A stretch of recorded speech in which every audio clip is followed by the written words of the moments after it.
Salut! L'adolescence est sans aucun doute le meilleur moment pour tenter l'impossible, genre un petit saut comme ça de 20 cm. En plus, les ados, à notre époque actuelle, c'est plutôt les jeunes de 10 à 24 ans. La plage est longue, ça laisse quand même pas mal de temps avant d'entrer dans l'âge adulte. Certains des ados qu'on va découvrir dans cette vidéo ont l'ambition de nettoyer les océans, d'autres deviennent milliardaires à 18 ans, pendant que d'autres construisent leur propre maison à 13 ans. Moi je faisais quoi à cet âge-là? Bref, on le sait bien, on est rempli d'énergie à l'adolescence, et puis doucement, elle nous quitte sans nous prévenir.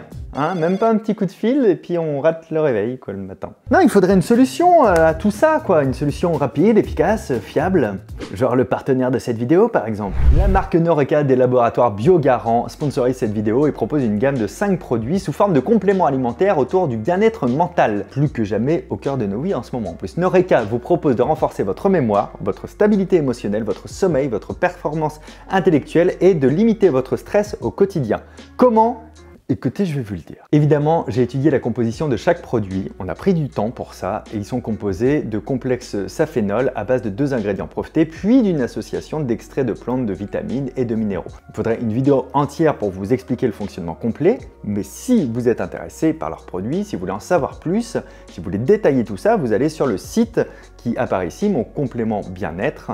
Le lien est dans la description, où tout est très bien détaillé, transparent et simple à comprendre, ce qui n'est pas toujours le cas quand on parle de compléments alimentaires. Merci encore au laboratoire Biogarant et Noreca d'avoir sponsorisé cette vidéo. N'hésitez pas à visiter leur site, le lien est dans la description pour en savoir plus et trouver le ou les produits qui correspondront à vos besoins. Revenons-en à cette vidéo, si elle ne vous donne pas des idées pour occuper vos soirées ou votre week-end, je m'appelle plus Fabien Olicard. Déjà que c'est pas toujours le cas. Certaines personnes vivent des choses que peu d'entre nous auront l'occasion de faire un jour. Il y a un Américain, il s'appelle Wolf Koekier, il a fait clairement partie de ces gens-là. Pendant ses vacances d'été 2019, c'était il n'y a pas très longtemps, il avait 17 ans, Wolf était en stage à la NASA, au centre Goddard, c'est dans le Maryland. À la NASA. Déjà, l'histoire, elle pourrait s'arrêter là. Qui fait son petit stage d'été à la NASA ? Tu vois, moi je le fais chez Flunch. Bon, bah lui, il avait de la chance, il regardait les étoiles. Et son maître de stage, qui s'appelle Veselin Kostov, a décidé de lui donner un petit travail sympa, un travail d'étude qui va marquer sa vie. Analyser les données de TESS. Alors TESS, c'était pas sa petite collègue qui était en stage aussi.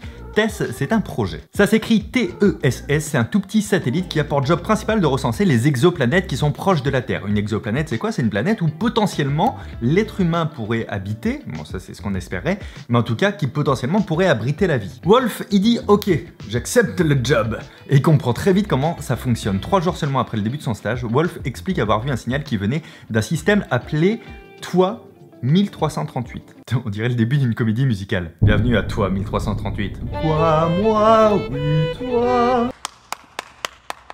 Il a cru au départ que c'était une éclipse stellaire, mais comme le timing n'était pas vraiment bon, ça collait pas, il a creusé un peu, il a compris que c'était une planète et ses 2 soleils. Malin le Wolf. Du coup, il signe un article avec des astronomes de la NASA grâce à cette découverte. Je veux dire, en termes de rapport de stage, tu dis, bah moi j'ai publié un papier, ouais, avec des astronomes. Bon, en lien avec la NASA, quoi. J'ai juste découvert une planète et ses 2 soleils. Moi, vraiment, ça me calme. Mais peut-être c'est courant, hein, les gens qui font des stages de dingue. Dites-moi si vous avez fait des dingueries en stage comme ça dans les commentaires. Je suis sûr qu'il y en a qui vont nous bluffer. Moi, j'ai fait des stages très basiques. Pendant que des ados découvrent des planètes, il y en a qui préfèrent rester les pieds sur Terre et qui construisent leur maison. Je vais bientôt avoir 40 ans, enfin dans 2 ans, laissez-moi le temps, mais j'ai pas construit de maison encore. Eh bien, Luc Thiel, qui est un Américain également de 13 ans, s'est construit une tiny house, donc c'est les micro-maisons, vous savez, on en voit de plus en plus qui sont sur remorque. Et ça lui a pas coûté non plus une fortune, ça lui a coûté 1500 $. En convertissant, ça fait environ 1300 €. Il a utilisé 75% de matériel recyclé. Et comment lui est venue cette idée? Eh bien, en regardant des vidéos sur YouTube qui montraient l'existence des tiny house, il est tombé amoureux de ce concept et il a décidé de construire la sienne. Je trouve ça vraiment charmé. Il a commencé par faire les plans, ensuite avec les petites économies et tout ça et l'aide de sa famille évidemment, il a commencé à réunir les matériaux pour la construire et pour récolter les derniers dollars qui lui manquaient, il allait chez les voisins tondre la pelouse. Le mec s'est construit sa maison lui-même en tondant des pelouses. Alors évidemment, son père l'a aidé sur la construction de la maison en elle-même et sa mère lui a donné un coup de main sur l'aménagement à l'intérieur. C'est pas parce qu'ils sont jeunes qu'ils peuvent pas apprendre des autres. Au final, sa tiny, elle fait 3 mètres de long, elle fait 1,50 m de large et elle contient une cuisine avec un frigo, un salon avec une télé, une chambre avec une fenêtre. Il y a tout quoi, il y a tout. Bon après, Je me demande s'il est quand même pas raccordé chez ses parents pour l'électricité et le wifi. Le concept des tiny, ça vient des États-Unis à la fin des années 20. Ces dernières années, il y a plein d'entreprises françaises qui sont lancées dans le secteur de la conception. Il y en a qui sont vraiment magnifiques, qui donnent énormément envie. Moi, je vous le dis, j'ai un tout petit terrain. Je rêve d'avoir une tiny house. Si vous en fabriquez vous-même, comme lui, vous me contactez. Pareil, vous laissez un com, vous me dites on se retrouve, mais c'est pas une blague. Ça paraît une blague, mais c'est pas une blague. Je cherche une magnifique tiny.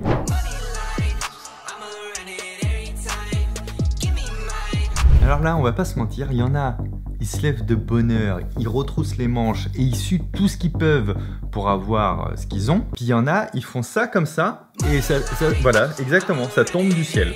Je vais vous parler de David Kevin Lehman. C'est un adolescent allemand, 18 ans. Il a hérité de son père, Gunther Lehman, d'une part qui représente 50% de la chaîne de droguerie allemande DM, c'est droguerie Markt. Alors ça veut dire quoi en dollars? Ça veut dire environ 3,3 milliards de dollars. T'as 18 ans et t'as plus de 2 milliards d'euros environ sur ton compte en banque. DM, c'est une chaîne de droguerie plutôt bien implantée parce que il s'agit du leader européen sur ce marché. Ils ont 3700 magasins avec des employés, en veux-tu, en voilà. Et alors, le plus marrant, on se dit, oui, c'est son père aussi, il a tout construit, tout ça. Non, pas du tout. Il n'était pas du tout actif dans la boîte. Il avait juste donné les fonds nécessaires au lancement de la chaîne en 74, et après, il a juste récolté les fruits de sa réussite. Il a juste prêté un peu de thunes au départ, quoi. Enfin, même pas prêté, il a investi dedans. Donc, son fils Kevin est devenu, du jour au lendemain, le 925e homme le plus riche de la planète, et surtout, le plus jeune d'entre eux. Alors attention, on parle quand même d'un héritage. C'est-à-dire que les milliards ne rachètent pas un père vivant, hein, ça reste dramatique l'héritage. Et tant qu'on est à parler des milliardaires, j'avais fait une vidéo là-dessus, je sais pas si vous l'avez vu.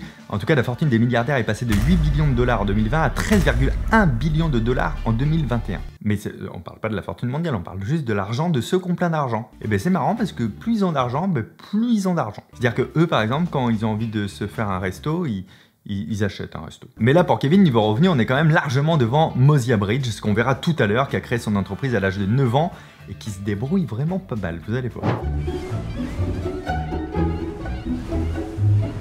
Celui qui a cassé le game aussi, c'est Boyan Slat. Il a décidé à l'âge de 16 ans de nettoyer les océans. Voilà, il s'est dit, attends, c'est quoi ce bordel? Donnez-moi une pelle et... Non, je vais créer un truc. Concrètement, il s'est lancé dans son projet à ses 18 ans, donc 2 ans plus tard, et son projet s'appelle The Ocean Cleanup. C'est une organisation à but non lucratif dont l'idée est de déployer un filet de 600 mètres de long en forme de U sur 3 mètres de profondeur pour choper un maximum de déchets sur son passage. Ça fait comme ça. Une fois que les conteneurs sont pleins, les déchets sont envoyés au recyclage, ils sont triés et ils ont une deuxième vie. Et en 2021, Boyan et son équipe se sont attaqués au vortex de déchets de l'océan Pacifique Nord. C'est un délire, mais pas dans le bon sens. En gros, c'est une quantité astronomique d'ordures qui se situe entre Hawaï et la Californie. Pourquoi ça existe? Parce que sous l'effet de la rotation de la Terre, les courants marins créent ce qu'on appelle des gyres océaniques qui évoluent dans le sens horaire dans l'hémisphère nord et qui emportent avec eux les déchets qui se trouvent sur leur passage pour finir par les emprisonner, ni plus ni moins, dans un tourbillon. Et l'objectif de Boyan, ou Boyan, je sais pas comment ça se dit, il est énorme. C'est de réduire de 90% le nombre de plastiques qu'il y a dans les océans d'ici 2040. Pareil, moi à son âge, j'avais des ambitions. Par exemple, qu'est-ce qu'on fait ce week-end? D'ailleurs, tant qu'on parle de ça, je ne sais pas si vous connaissez ce qu'on appelle le 7e continent. C'est une masse de déchets, notamment plastiques, qui flotte dans l'océan Pacifique et qui fait plus de 6 fois la taille de la France. Vous imaginez? C'est un continent de déchets 6 fois plus gros que la France, créé par l'homme évidemment. Selon les estimations, le 7e continent pèserait 80 000 tonnes si on le sortait de l'eau, quoi, hein. Donc on pourrait tous essayer de réduire un peu nos déchets pour le bien de la planète. Mozia Bridge, je vous en ai parlé un peu tout à l'heure, c'est un de mes préférés. Ça a été le plus jeune entrepreneur du monde, rien que ça. Il a commencé à lancer son business de nœuds papillons en 2011, il avait 9 ans. C'est kiki d'avoir 9 ans à la base. Et là, vous vous dites, oui, alors Fabien, qu'est-ce qui fait qu'on a envie de se lancer dans le monde de l'entrepreneuriat quand on a 9 ans pour faire des nœuds papillons? À cette époque-là, Mozia est attiré par le look des Jonas Brothers et de Justin Bieber qui ont l'habitude de mettre souvent des nœuds papillons quand ils sont sur les tapis rouges. Et lui, il se dit, stylé, je veux aussi en avoir. Donc il fait son petit look de petit garçon avec, mais dans le magasin il trouve que des nœuds qui sont, je cite selon lui, unis et moches. Et c'est là qu'il décide alors de créer ses propres nœuds papillons colorés, à motifs, etc. Sa grand-mère couturière lui donne des cours de couture, elle lui achète même sa propre machine à coudre, et elle va lui donner des chutes de tissu pour qu'il commence à assembler ses créations. Autant vous dire qu'à l'école, quand t'as 9 ans et que tu dis « Ouais, non mais là je peux pas venir parce que je prends des cours de couture avec ma grand-mère. » Ouais. Une machine à coudre, ouais. C'est pas le truc socialement le plus fou, mais en fait, au final, il va tuer le game. Parce que ses potes à l'école deviennent fans de son look, et c'est à cause de leur engouement que Mozia crée alors son entreprise. Donc là, vous vous dites, oui, il a vendu 2-3 nœuds papillons à ses copains. Attendez, 3 ans après avoir lancé sa société, son chiffre d'affaires atteignait déjà les 90 000 $. C'est pas mal, et à cette époque, Mozia recevait déjà des commandes de grandes marques de prêt-à-porter, de luxe, et il a engagé 3 personnes pour faire les nœuds. Lui-même, évidemment, sa mère, et une vraie employée. Comme quoi, et j'aime bien le message, pas besoin de faire des années d'études pour lancer une grosse activité. C'est un truc dont je parle dans mon podcast L'Hippocampe. Je sais, personne sait que je fais un podcast, je vous en avais jamais parlé, mais ceux qui le suivent, vous savez de quoi je parle. Il devient grand maître international aux échecs à 12 ans. C'est en 2002, Sergei Karjakin, un Américain de 12 ans et 7 mois, ouais, là on compte les mois, ça compte, devient grand maître international aux échecs. Il est resté le plus jeune à avoir obtenu ce titre jusqu'au 30 juin 2021, jour où Abhimanyu Mishra, oui j'ai refait la séquence plusieurs fois, c'était un Américain lui aussi qui est devenu grand maître international, mais à l'âge de 12 ans et 4 mois. C'est pour ça que les mois ça compte, 4 mois et 25 jours même. Faut être précis. Il n'y a que 4 autres joueurs dans l'histoire qui ont réussi à accéder au club très fermé de ceux qui ont obtenu le titre de grand maître international avant d'atteindre leurs 13 ans. Toi, t'étais grand maître avant de... Alors, j'étais grand. Ouais. J'avais 1 mètre. T'avais 1 mètre? Ouais. Tu voyageais à l'étranger, ton père est américain? Ouais. Donc t'étais grand maître international. Hey! Mais pas aux échecs. Avant ça, Abhimanyu était devenu en 2019 grand maître, à l'âge de 10 ans évidemment, battant également le record qu'il y avait avant lui. Bon, après, Abhimanyu, il s'est pris de passion pour les échecs à l'âge de 2 ans et demi. C'est tôt, c'est pour ça qu'il avait de l'avance. Il avait appris avec son père, il a commencé à battre son père quand il avait 5 ans. À 8 ans, il est devenu le champion d'Amérique dans la catégorie des moins de 8 ans lors d'un tournoi d'échecs international. En France, nous, on a quand même 50 grands maîtres internationaux, mais celui à l'être devenu le plus jeune est Étienne Bacrot, il l'a obtenu à 14 ans et 2 mois.